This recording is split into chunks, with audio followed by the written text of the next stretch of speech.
88వ మహోత్సవాలలో నవ అంశాలని మనం పరిశీలించి చేసినట్లయితే అతడు ఎలాగూ తన విధేయత కనబరుస్తూ ఉన్నారో చూపిస్తూ ఉన్నారో మనం ఇక్కడ మరి గుణగణముల గురించి దేవునిని బట్టి ఆదాము ఏదేను తోటలో నుండి ఎలుపలికి వెళ్ళిపోయిన వారుగా చూస్తాం.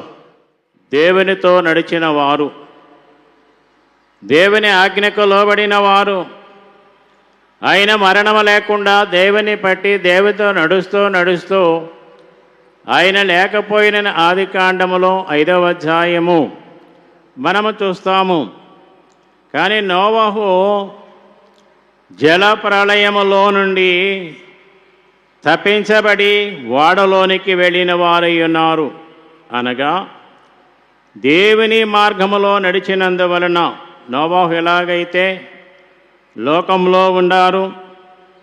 88వ మహోత్సవాల్లోనికి వచ్చిన మనము దైవజనుల ఫాదరము దేవదాసయ్య గారు ఈ ఆధునిక కాలంలో ఎంతో భక్తి జీవితాన్ని కలిగిన వారై ఉన్నారు, నడిచిన వారై ఉన్నారు, దేవునిలో ఎదుగుతూ ఉన్నవారై ఉన్నారు.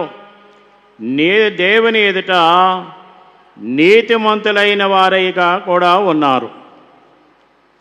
ఈనాడు ఆయన బిడ్డలమగా దైవ ఏర్పాటులో ఈ మహోత్సవాలలోనికి వచ్చిన మనము ఎలాంటి దేవుని ఎదుట దేవుని సన్నిధిలో ఆగకుండా 88వ సంవత్సరం వరకు దేవుడు నడిపిస్తూ ఉన్నారంటే దైవజనులు మన ఎదుట ఉన్న ప్రవక్తలు పక్షముగా ఎన్నో అద్భుతమైన కార్యాలు ప్రార్థనలు జరిగించబడుతూ ఉన్నాయి.